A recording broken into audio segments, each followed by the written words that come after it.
So yeah, hey guys, what's up? Welcome to another episode of Tech and Time Labs. It's still your boy Sage Oni, and well, today we're going to be doing a comparison of all three headphones right in front of me. I've got the Sennheiser HD 280 Pro. Pretty much, I don't know why they always add Pro to them, but it's pretty much professional audio, I guess. We've got the DT 770 Pro, which is made by Very Dynamic. That's also a Pro. And of course, I've got the DT 990 Pro. Yeah, Pro. So Pro professional audio chair, and pretty much all these are studio headphones which I used either for mixing, mastering, listening.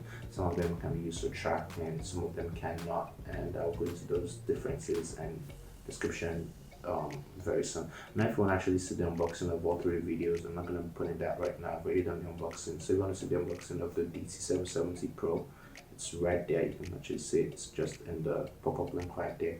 If you want to see the one for the Sennheiser, it's right there too.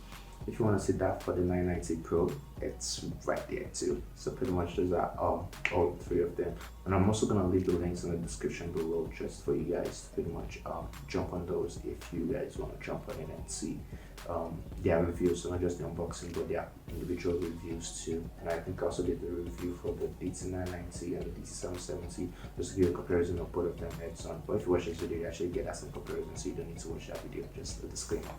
So with that being said, let's get into the business of today. So first up, we're going to specifications. I'm going to be taking them category wise. So for each of them, pretty much you're just going to see those drop down right on site on the video right now.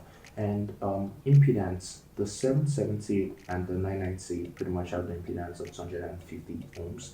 So that's resistance, which pretty much is the amount of like power, not the power precisely, but the amount of like resistance which it generates, which affects, which requires more power for you to overcome that impedance. And of course, with more power and more high impedance, the higher the quality and kind of the better the sound you can actually get out of those drivers. So if you've got a very high impedance, you need a more powerful driver, a more powerful device in order to power them effectively. But that also results in a much clearer reproduction, a much clearer and much better sound at the end of the day. So that is why they have higher impedances. Now the Sennheiser is designed to pretty much cut across board. So at 64 ohms, you can actually power it with almost any device out there, from your mobile phones to your laptops to your Pro Audio Chair. It would work literally in any setting. So for versatility based on just the impedance, the Sennheiser wins right out of the box. For the DT990 and 770 Pro, they actually do have other variants. So they have the 32 ohms variants, which would work with literally any basic application. So if you were to actually compare the 32 ohm version versus the Sennheiser, then of course they would be the Sennheiser for portability. But of course, to get better audio, you increase the impedance, and as a result, they have the 80 ohm versions too, which can be used generally with almost anything. So they would work with lower, like portable chair to the mid-size studio, or the entry-level studio to like the high-level studio. Now, if you have a studio or a pretty much minimum setup using like things like a single input, single output, or single input to outputs, or pretty much two inputs to outputs range, kind of like audio gel or like sound card, I would actually recommend you go for either the 80 ohms or the Sennheiser, depending on which one you want to go for, but not usually exceed that 80 ohm range, or let's say that 120 max. So as to get the best sound out of your headphones that you're getting. Now I use a 2 Focusrite, which manages to actually power this guys pretty decently. But with that being said, I would still recommend a lower impedance if you want to use this. I plan to upgrade my sound card very soon to a UAD, which Sony, that's a quad version rather. But that's totally a different story for another day. I'll definitely be doing the review and comparison between that and Focusrite when I actually do jump into that. So next up on this guys, the frequency range, which pretty much tells you the kind of sound you can get from the lower to the upper bands on each of these devices. Now the Sennheiser has the lowest frequency range. The frequency range is from 8 Hz, which is pretty much still very low. That reproduces almost any kind of low sound you want to listen to, and goes all the way to 25 kilohertz to 25,000 Hz, which is quite high. That is a band that covers literally all the sound you want to listen to on pretty much almost any device out there, or that your ears can actually do pick up.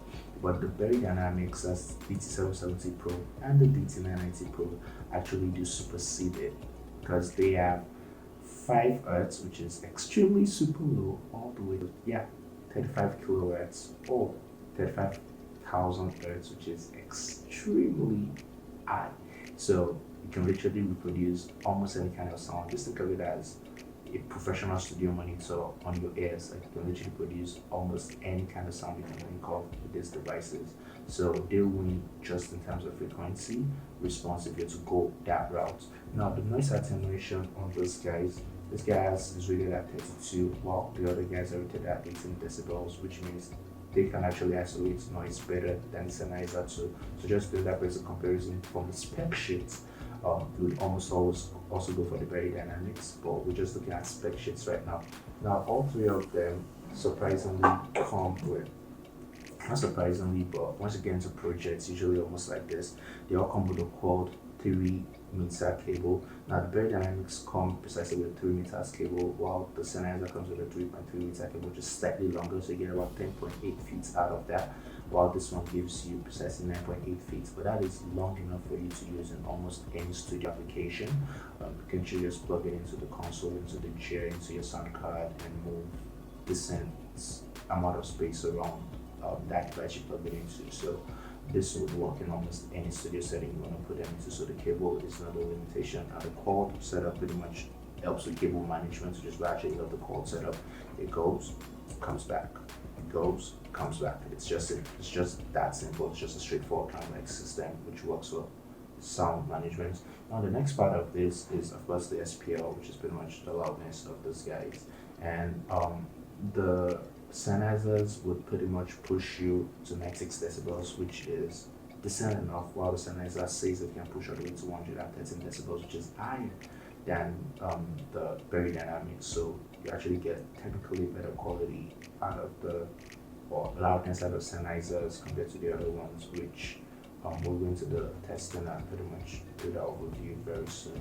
And in terms of weights, they pretty much all come around the same weights, with the Sennheiser being slightly the most heavier one, or the most heavy one, like my French. So this guy start about 0.55 pounds, while the Sennheiser stands at around 0.6 pounds, with the cable included, of course. Without the cable, you're looking at about 250 grams or like 285 grams on the Sennheiser. These guys are pretty much about the same weights because they're super identical, just very slight difference.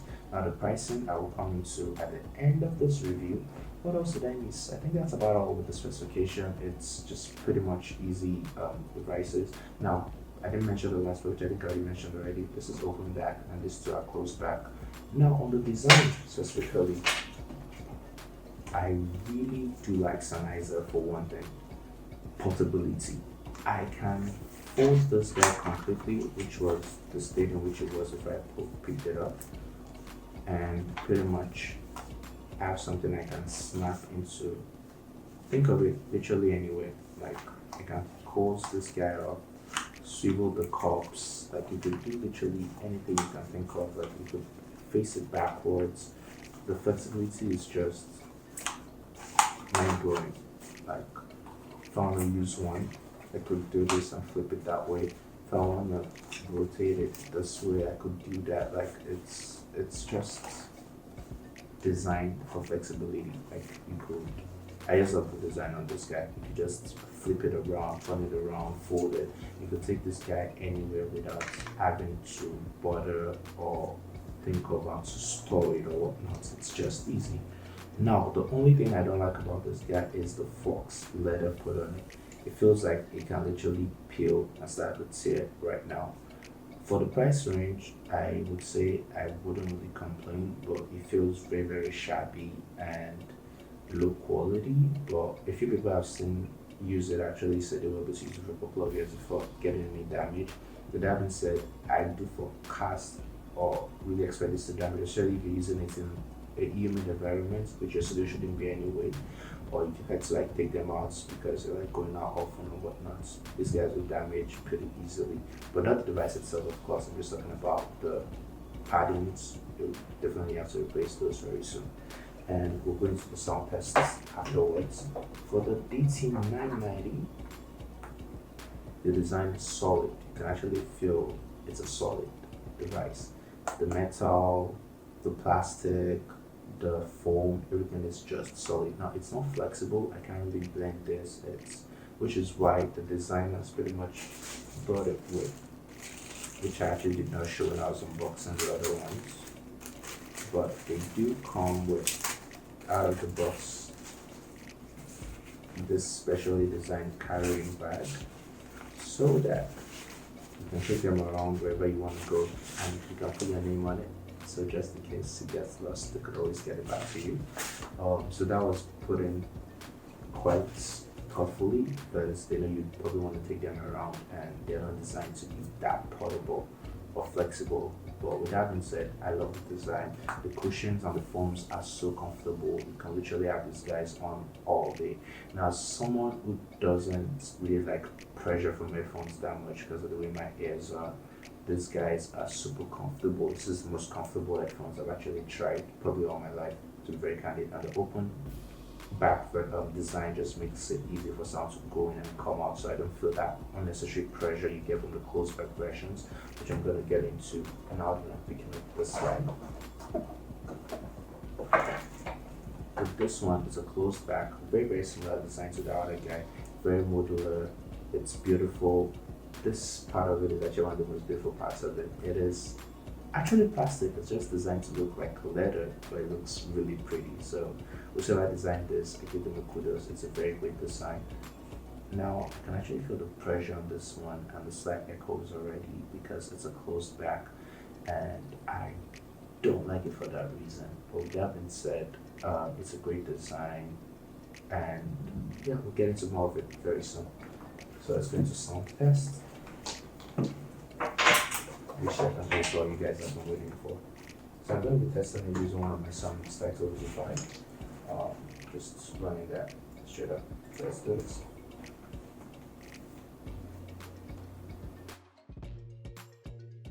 Now the sound recreation is superb.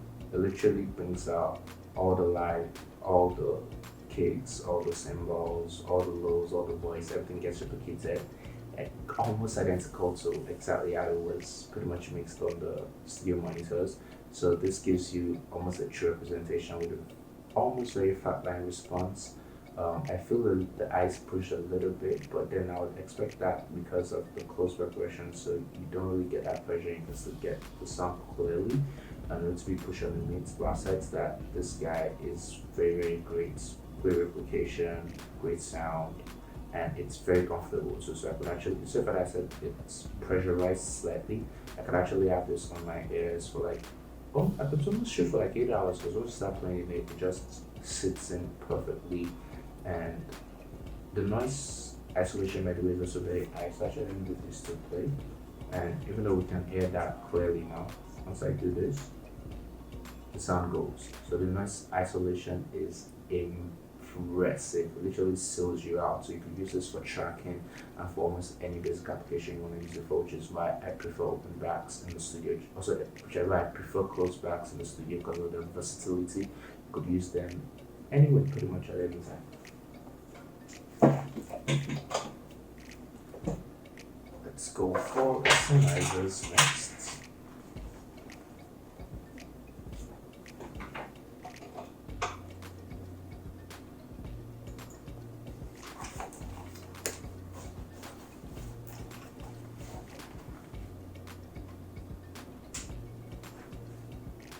Yo, this shit OP.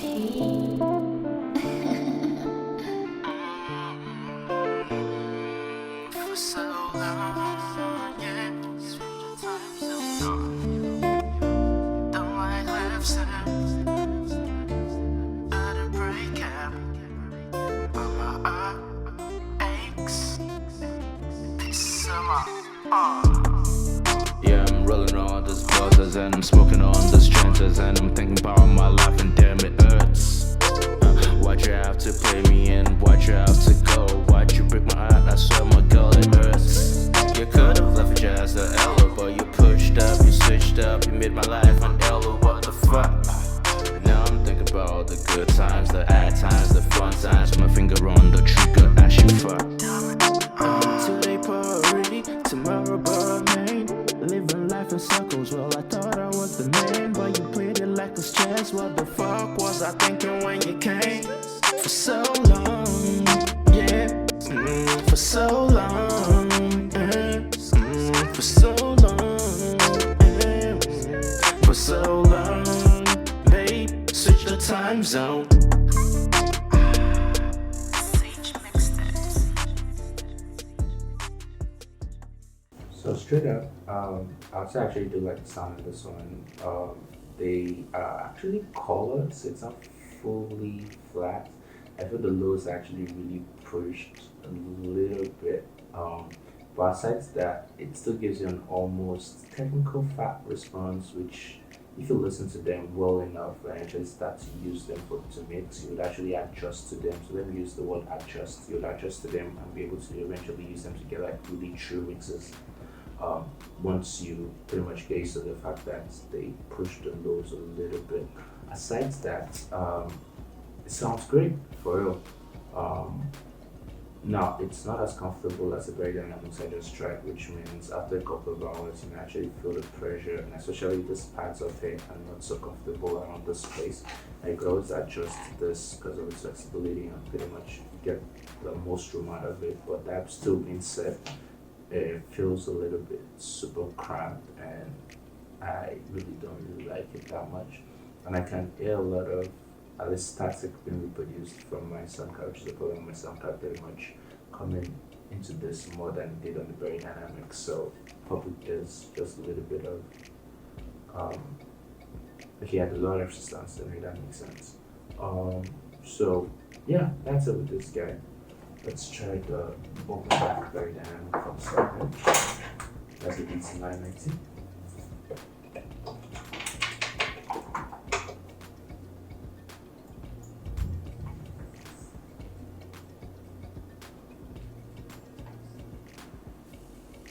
Actually, frankly, I don't think I want to push this too much. This guy is literally the best sounding headphones I've tried. Literally, it sounds insanely good. It's flat enough. It feels like you're listening to a studio monitor. It is well spaced out. It's just insanely great. Comparing all three, this sounds the best, followed by this and that. So yeah, I think that's what I'm gonna say. Now, if you want to depending on what your application is, if you want something for tracking, I'll usually say go for this one or this one. If you need something that describes slot, you can use an Amazon application. If portability is what you're really into, you want an for you to usually just pick through, bend, turn, swivel, and all of that. The Sennheiser gives you that flexibility 100% compared to the other ones. But if you're going for sound, best sounding for tracking, pretty much all applications, then this guy is the guy to go for. Okay. Flipping up from there, if you want the best mixing for mastering, pretty much giving you that full studio monitors, recreation, sound, this guy's the best, the DT 990. So this is my first, second, and third. Now, when it comes to the price, which is the cost of these headphones, now that's where the night and day actually comes out. So the Sennheiser 280 Pro costs literally $79.95 currently on Amazon and a lot of other retailers across the web for the new version, which is the one I got. I don't know the difference between the new version and the old version, which means literally that guy costs about half of this guy, because that is $79.99. This ranges between about $140 to about $180 depending on where you're getting from. Same thing with this one, the MSRP is $150. So that is half the price of this guy's, literally, like it's literally half the price. So if you're coming from the costs side, you'll get two Sennheisers for the price of any of these guys. So if you're on the lower budget side, you're trying to get something amazing below $100, that's the guy to go for. If you've got the extra bucks to shell out and want something that can do literally almost everything you want to do and still give you that perfect sweet spot, this is the guy to go for. If you want something just on mixing and mastering and you don't care about tracking, I would 100% recommend this guy, which is the DT990. And that's pretty much my review or my recommendation comparing all three of them. If you guys like this video, please like the video, subscribe, put in the comments in the comment section below if you guys want me to pretty much do something like this, cover something else, do a giveaway, whatever it is, just let me know and let's communicate. Add me on Twitter, Instagram, my handles are showing right there, And yeah, let's communicate. Thank you guys for watching this video. I really do appreciate you guys for sticking around all the way to the end. And peace. See you guys in the next one. Ciao.